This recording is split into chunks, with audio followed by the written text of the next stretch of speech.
les a passés. On a passé 3 jours à Parthenay parce que c'était le Flip. Donc c'est le festival, je sais même pas ce que ça veut dire, festival ludique international de Parthenay, un truc comme ça.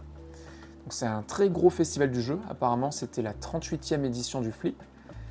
Et c'était l'occasion de découvrir un nouveau festival et de découvrir des nouveaux jeux ou tester des jeux qu'on n'avait toujours pas testés. J'avais envie de faire un petit retour sur les jeux qu'on a fait, ce qu'on a aimé, ce qu'on n'a pas aimé, et vous montrer les quelques jeux, franchement j'ai été sage, les quelques jeux que j'ai achetés suite à ce festival. Donc, déjà, Festival de Parthenay, c'est vraiment très cool, le fonctionnement, c'est dans toute la ville. Alors c'est pas très grand, hein, mais c'est dans toute la ville, le village, les rues du centre-ville. Et il y a une grande place, et sur cette place, il y a beaucoup de stands. Mais dans les rues, il y a plein de boutiques abandonnées, de locaux abandonnés, qui sont loués en fait chaque année par les éditeurs de jeux, et qui aménagent ces locaux à leur image. Ils font des décors parfois, et ils expliquent les jeux avec leurs animateurs à l'intérieur. Et il y en a partout dans la ville, il y a des jeux de pistes de partout. On a fait genre 3 ou 4 jeux de piste, mais il y en avait peut-être une dizaine en tout, avec des trucs à gagner. D'ailleurs, on verra si on a gagné des jeux. Super bien organisé, les toilettes, les points d'eau sont vraiment bien foutus. Des locaux et des garages de particuliers. C'est vrai que il y en a un chez qui c'était le sous-sol en fait, le rez-de-chaussée d'un particulier. C'était sa porte de sortie, une sorte de garage en fait. Donc vraiment très cool. Et on a testé une vingtaine de jeux.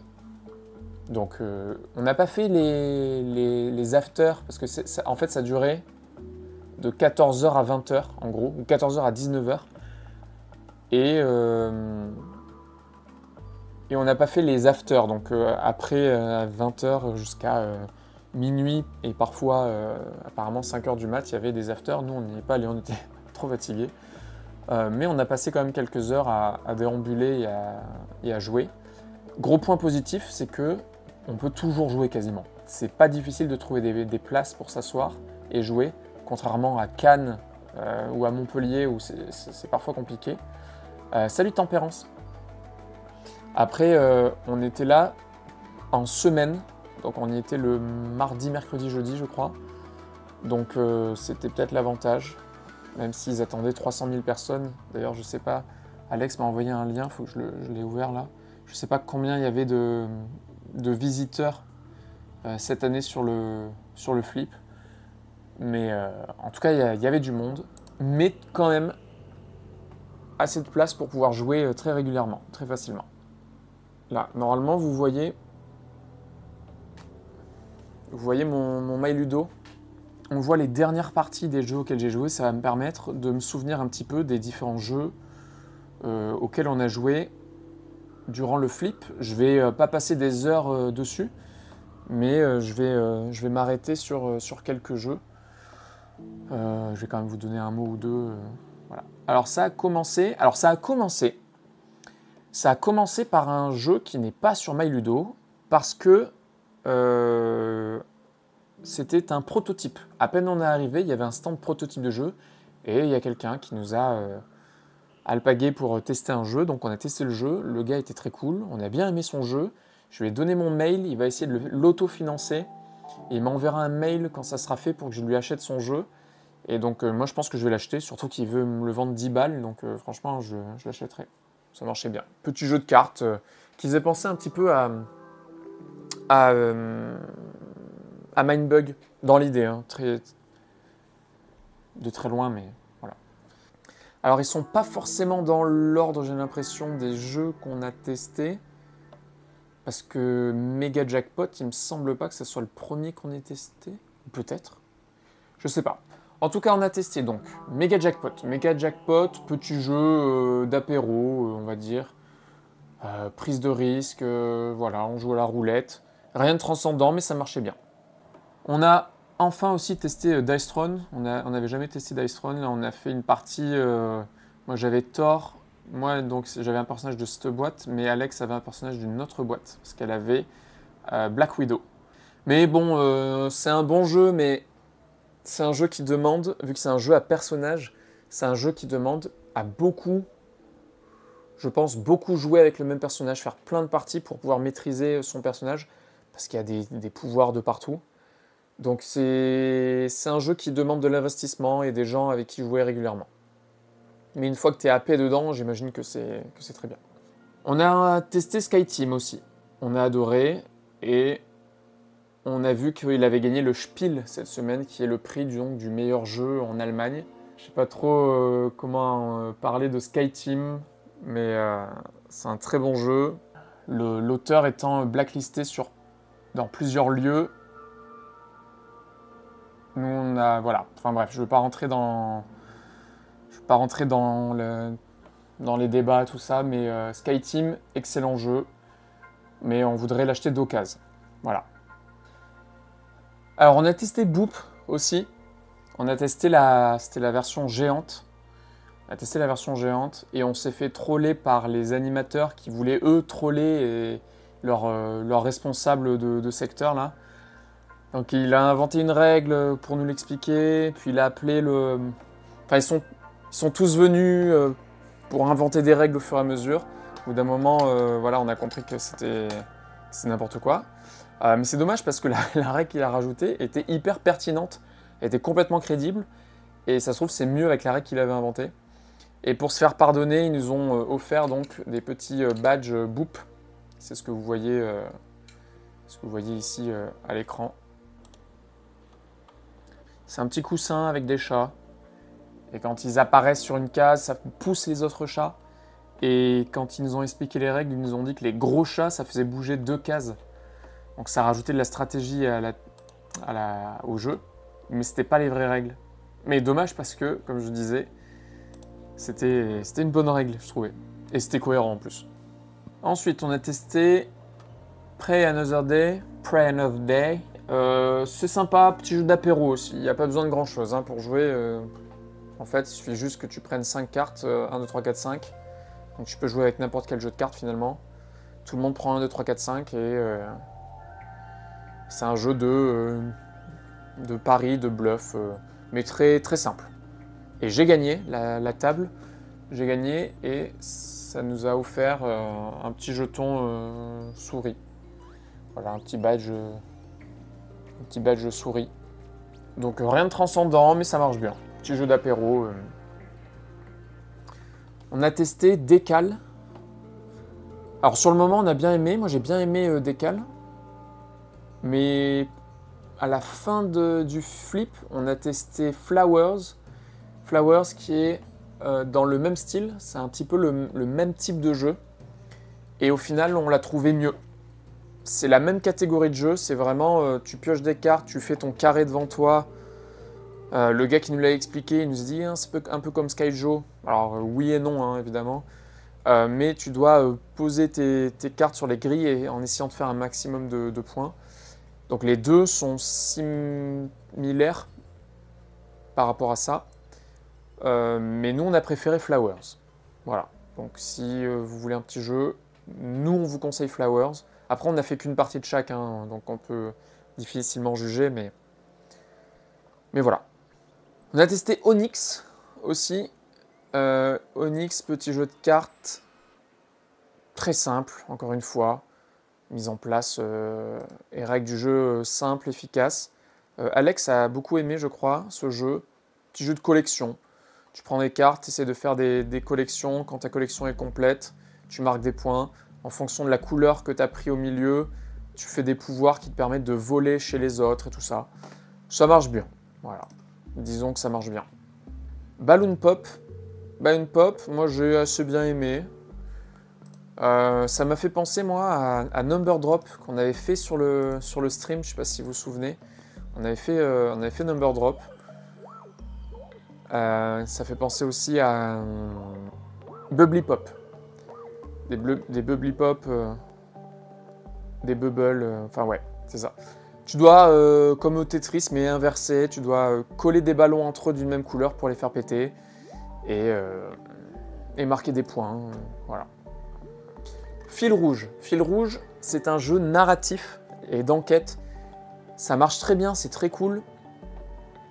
On n'a fait que le chapitre 1. Apparemment, il y a 4 chapitres dans la boîte. Il n'y avait que le chapitre 1 de dispo. Normal, ils ne font pas le jeu complet, sinon personne ne l'achèterait.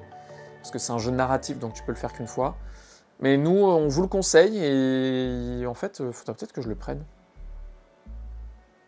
En fait, je vais peut-être le prendre et on le fera en stream. Ouais, c'est compliqué. Je voudrais le faire avec Alex, mais en stream, du coup, pas possible. Bon, on verra. Mais c'est un jeu, en tout cas, c'est un jeu assez cool. On vous conseille. Axo. Axo, un petit flip and write, comme j'aime beaucoup. Donc celui-là, il est assez intéressant. Ah, il n'y a pas d'image.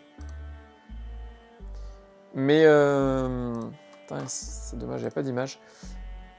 C'est un mélange un peu entre Détraque, qu'on a fait plusieurs fois en stream, et moi, il me faisait penser à Simple et Funky. Je ne sais pas si vous connaissez Simple et Funky. Mais, enfin voilà, petit jeu... Petit jeu flip and write qui marche assez bien. Tu tires une carte, tu le dois remplir dans ta grille, mais la carte que tu tires influence aussi la grille des autres. Enfin, la carte que tu joues influence aussi la grille des autres, donc il faut faire un peu gaffe à ce que les autres ont. Enfin, tu peux faire gaffe. Voilà. Imiki. Imiki, la boîte est magnifique. Petit jeu abstrait d'opposition. Ça nous a pas emballé plus que ça. La mécanique est intéressante, mais c'est un jeu où il faut, je pense, jouer un moment pour maîtriser la mécanique. Et après, ça peut être peut-être intéressant, mais c'est pas facile à prendre en main, je pense. Chacun, on a 3 cubes. Sur ces cubes, il y a des faces avec l'eau, le feu et le bois. Et quand tu déplaces un cube, en fait, tu le fais tourner. Vous voyez, il se déplace de face en face. Et il faut que tu arrives à capturer les pièces de l'adversaire avec l'élément qui contre son élément. Voilà, c'est intéressant, mais c'est pas mon style de jeu. Donc moi, je n'achèterai pas Imiki. Loot. Alors Loot, pour le coup, ça a été un de nos jeux préférés. On a fait 3 jours. Et bien sur le 3e jour, c'était Loot notre préféré. Et c'est peut-être notre préféré... Non, c'est peut-être pas notre préféré de tout le week-end, mais il est dans le top 2, je pense. Jeu de conquête. Alors, sur le papier, hein, ça paraît pas révolutionnaire, hein, parce que c'est un jeu de plateau, conquête de territoire. Tu dois scorer des points en faisant ton fjord. Chacun fait son fjord de viking. Donc le thème est assez commun.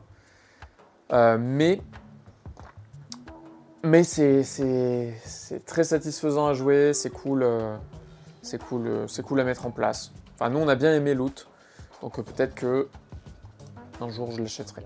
À voir. Extension, il y a déjà une extension de Loot? Non. Oh, les goodies!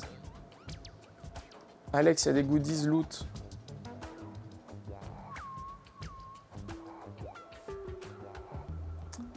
Putain, on aurait dû demander... On n'est pas du tout reparti avec des goodies. Enfin si, à part ça là. J'ai pas du tout pensé à demander s'ils avaient des goodies de leur jeu. En fait, j'ai pas mis le pied dans les boutiques. Vu que j'avais prévu d'acheter 0 jeu au flip, j'ai pas mis le pied dans les boutiques. Et du coup, j'ai même pas regardé s'il y avait des goodies à gagner si t'achetais des jeux. Ça se trouve, le goodies était offert si t'achetais Loot au flip. Mais tant pis. Ouais, moi ça marche trop sur moi les goodies. J'ai presque envie d'acheter Loot juste pour avoir le goodies quoi. Ça craint. Alors, Littoral. Littoral, j'en avais entendu parler plusieurs fois. Les gens en disaient du bien. On a fait une partie. C'est cool. Et ça fait partie des 3 jeux que j'ai achetés suite au flip. Donc, Littoral. En fait, je l'ai acheté parce que c'est un jeu d'été. C'est pas prise de tête. Tu jettes des jetons en bois. Alors, c'est pas un jeu d'adresse. C'est pas tu jettes dans ce sens-là. C'est Tu pioches un jeton, tu choisis de quel côté tu le rejettes au milieu, et en fonction des jetons que tu prends et que tu jettes, il y a des effets. Il faut récupérer un max de jetons. Tout simple. Le matos, c'est des petites tuiles en bois. Je ne l'ai pas encore ouvert, mais voilà, c'est des petites tuiles, en bois, recto verso. Et puis édité par le Randolph. C'est le bar à jeux dans lequel j'étais allé à Montréal. Donc voilà, je me suis dit, allez, je l'achète pour cet été sur la plage. On a prévu dans une semaine ou deux d'aller à la mer, donc on jouera à littoral sur la plage. Je vous enverrai des photos. Voilà, donc littoral. Ça marche bien, donc je l'ai acheté. Corridor Pac-Man. Alors c'est Corridor, mais avec un skin Pac-Man, donc vous pouvez jouer au Corridor, hein, le grand classique des jeux en bois, mais avec un design Pac-Man.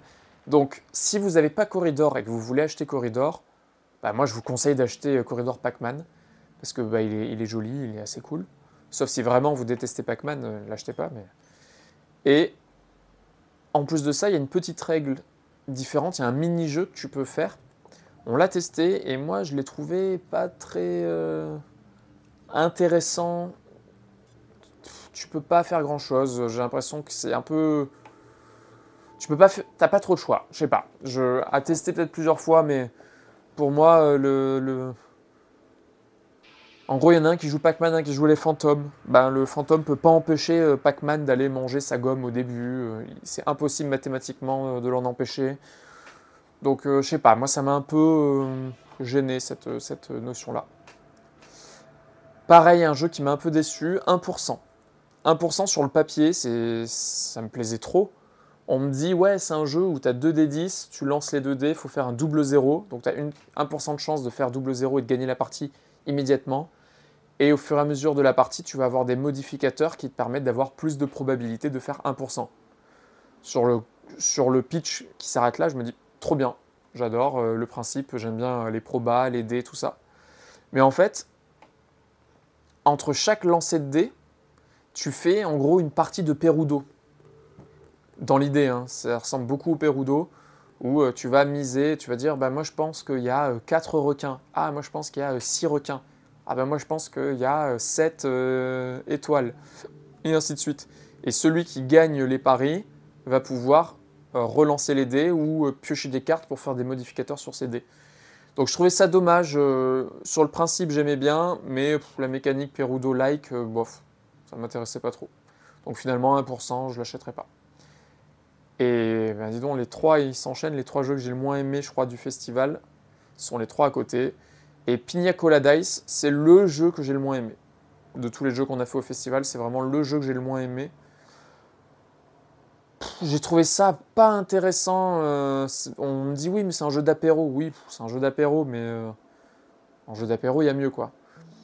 C'est un mélange entre le Yams et le Puissance 4. Faut faire une ligne de 4 avec des combinaisons de Yams. Mais, je sais pas, au bout de 2 tours, en fait, j'étais là. Bah, Alex a déjà pris ses 2 cases, donc bah, je peux plus gagner de la partie. Peu importe ce que je ferai, sur les 5 derniers tours, la partie est déjà terminée, c'est pas intéressant. Donc je sais pas. T'es bloqué très vite, au bout de 6 tours t'as fini, et je sais pas. Si à la limite tu pouvais déplacer tes pions, que la partie continuait jusqu'à ce que quelqu'un fasse un puissance 4, là je pense que cette variante, cette version peut être intéressante. Mais là, vu que t'as que 6 tours, il suffit que l'adversaire prenne une des cases au milieu qui vaut 3 points, et bien déjà là t'as quasiment plus aucune chance de pouvoir faire quelque chose, donc c'est pas intéressant. Enfin, c'est mon point de vue. Arcade. Alors Arcade, c'était notre jeu préféré du premier jour. Jeu préféré du premier jour. Autant Loot, c'était le jeu préféré du 3e jour. Arcade, c'était notre jeu préféré du premier jour. Tellement qu'au bout de 2 minutes de jeu, j'ai fait « Ok, trop bien, je l'achète et je vais y jouer en stream. » Et il est juste là. Il est juste là et je vais essayer d'y jouer avec vous, on va voir si ça marche. Je vous en parle plus tout à l'heure parce que je vais l'ouvrir et on va essayer de jouer. Je vais essayer de jouer contre vous. Les parties durent 5 minutes, 10 minutes. Et tu peux jouer soit en temps réel, donc là c'est le bordel en mode arcade, et là ça dure quelques minutes la partie, soit au tour par tour, c'est ce qu'on va devoir faire quand on testera ensemble. Mais ça dure 10-15 minutes. Donc je sais pas, nous on a beaucoup aimé. On a fait 3 parties de ça dans le flip, pardon. Bon, c'est des parties courtes, mais c'est le jeu auquel on a le plus joué au niveau nombre de parties. Au flip. Et ça, c'est peut-être notre jeu préféré. Donc c'était notre jeu préféré du 2e jour. Et c'est peut-être, Alex, en tout cas, je pense que c'est son jeu préféré du flip. Elle l'a acheté, c'est le seul jeu qu'elle a acheté ce week-end. Il me semble que c'est le seul. Et on a fait 3 parties. On a fait une partie découverte et elle l'a acheté. On a fait que 2 autres parties en dehors du flip, Alex. Bref, hyper bien. Partie assez courte, une 20aine de minutes, simple, efficace. Tu dois nourrir des petits animaux, donc tu crées ta grille de 4 sur 4 au fur et à mesure. Tu commences avec un animal et tu vas jouer 15 tours. À chaque tour, tu vas récupérer une tuile que tu vas connecter à ta tuile précédente et tu dois faire des petits chemins comme ça avec de la nourriture dessus. Et en fonction de la nourriture qui est sur le chemin et de l'animal qu'il y a sur ce chemin, bah, ça te rapporte des points. Le castor, il va pas aimer les vers de terre, ça va rien rapporter, mais les fraises, oui, etc. Bref, la forêt de Savernake, on valide. Approuvé. Approuvé, jouer, rejouer et re-rejouer.